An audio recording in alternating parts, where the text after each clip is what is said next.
Your daily headlines powered by AI and reviewed by people you can trust. This is Neural Newscast.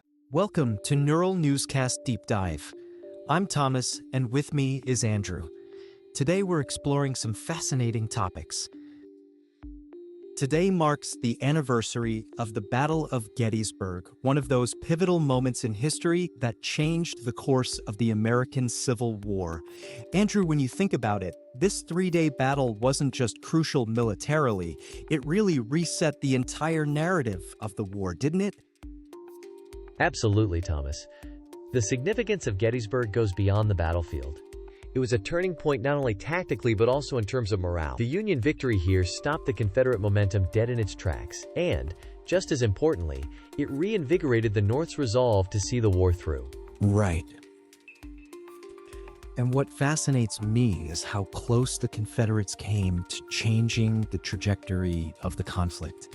General Lee was on quite the winning streak before Gettysburg, wasn't he?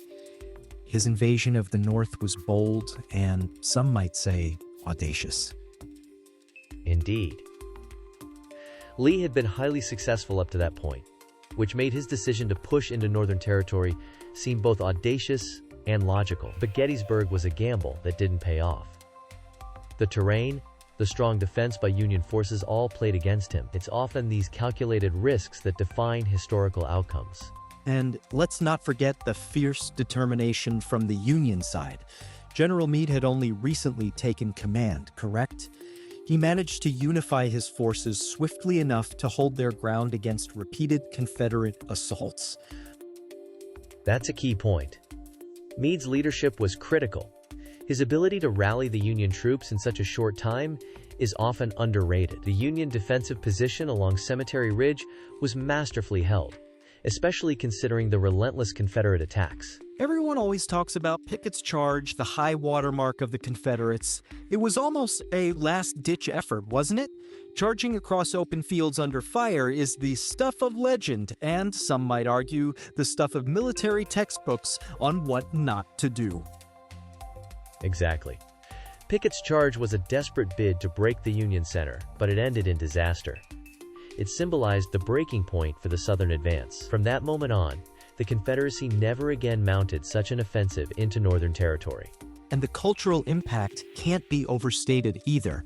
Lincoln's Gettysburg Address, delivered months later, transformed the battle's significance into something greater. It reframed the war as a struggle for a new birth of freedom. Lincoln's words at Gettysburg redefined the purpose of the war. He took this Union victory and turned it into a moral cause, emphasizing unity and equality. His address continues to resonate today as a defining statement of national purpose. It's remarkable how a single battle can encapsulate so much strategy, leadership, moral imperatives. Gettysburg was not just a clash of armies, it was a clash of ideals and visions for what the United States could become.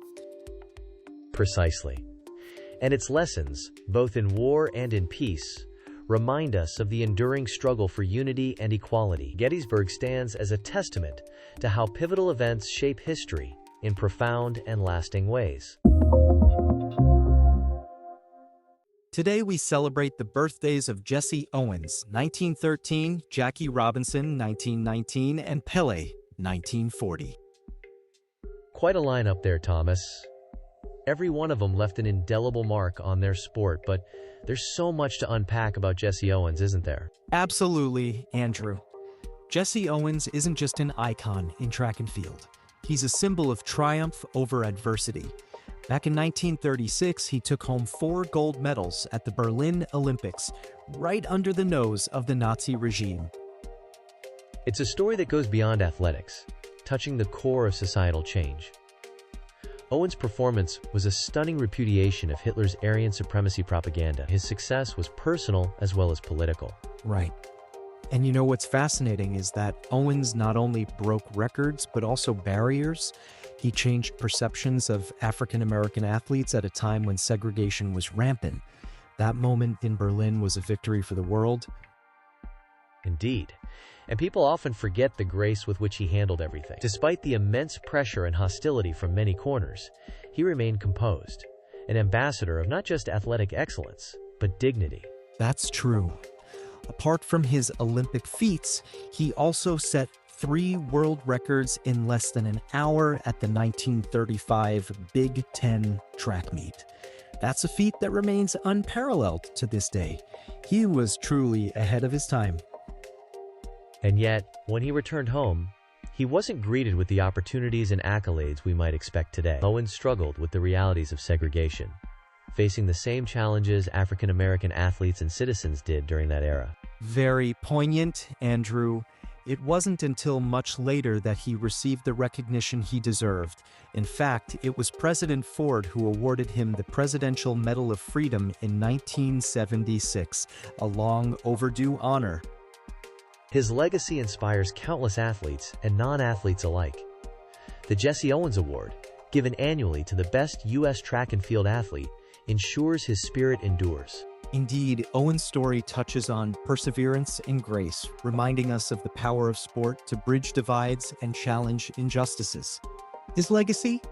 It's one of courage, and it resonates even more strongly today. We'll be right back after this short break. This is Neural Newscast, where machine learning meets meaningful reporting. All stories are reviewed for accuracy before release. Find our full archive at neuralnewscast.com. Welcome back to Neural Newscast Deep Dive. Let's continue our exploration. So, Andrew, have you heard about this Phrygian tomb in Turkey? It's 3,000 years old, and get this, it's been turned into a café. Yes, I did come across that story. It's certainly stirring up quite a bit of controversy, isn't it? Absolutely. On one hand, you've got this incredible piece of history, 3,000 years old. I mean, that's practically ancient beyond words. And then people are just casually sipping lattes inside it now. It's wild. It is indeed. The idea of repurposing such a historic site into something as mundane as a cafe, it really raises questions about preserving cultural heritage, doesn't it? Exactly. I mean, it's one thing to make historical sites accessible to the public, but another to commercialize them. There's always a fine line. And that line seems to have been crossed, at least according to the outcry. Many locals and historians are quite upset, arguing that it disrespects the tomb's historical significance. That's right. There's an argument to be made about the potential for educational opportunities, though, don't you think? Having people visit could spark interest in the history of the Phrygians. True, but I suppose the question is whether a cafe is the right way to do it. It could offer a unique engagement, but at what cost to its integrity? Yeah, and you have to wonder what's next if this sets a precedent. Are we going to see gift shops in ancient catacombs? A slippery slope indeed. And given the significance of the Phrygian culture in Anatolian history, it seems particularly sensitive. Precisely. The Phrygians had such an impact, especially in mythology with Queen Midas. Turning a sacred space into a casual pit stop, it kind of diminishes that legacy. I agree. And you'd think there would be better ways to pay homage to their contributions without trivializing the site. Well, art and commerce have always had an interesting relationship, haven't they? Balancing respect and revenue is a never-ending debate. And it's a debate that seems to become more complex as time goes on. We must ask ourselves what we value more, our history or our ability to adapt it for modern use. A question for the ages, and certainly one that Turkey is grappling with right now. It'll be interesting to see how this plays out and what precedent it sets for other historical sites. Without a doubt. Let's hope they find a resolution that honors both the past and the present in a meaningful way. We hope you enjoyed this deep dive. From Thomas and all of us at Neural Newscast, I'm Andrew. Join us next time. You've been listening to Neural Newscast, where history and curiosity collide. Dive deeper at nnewscast.com. At Neural Newscast, we mix real voices with AI-generated ones to bring you fast, high-quality news. Every story is created with AI but reviewed by humans to keep things accurate and fair. While we do our best to prevent mistakes, AI isn't perfect, so double-check key facts with trusted sources. Want to know more about our AI process? Head to nnewscast.com.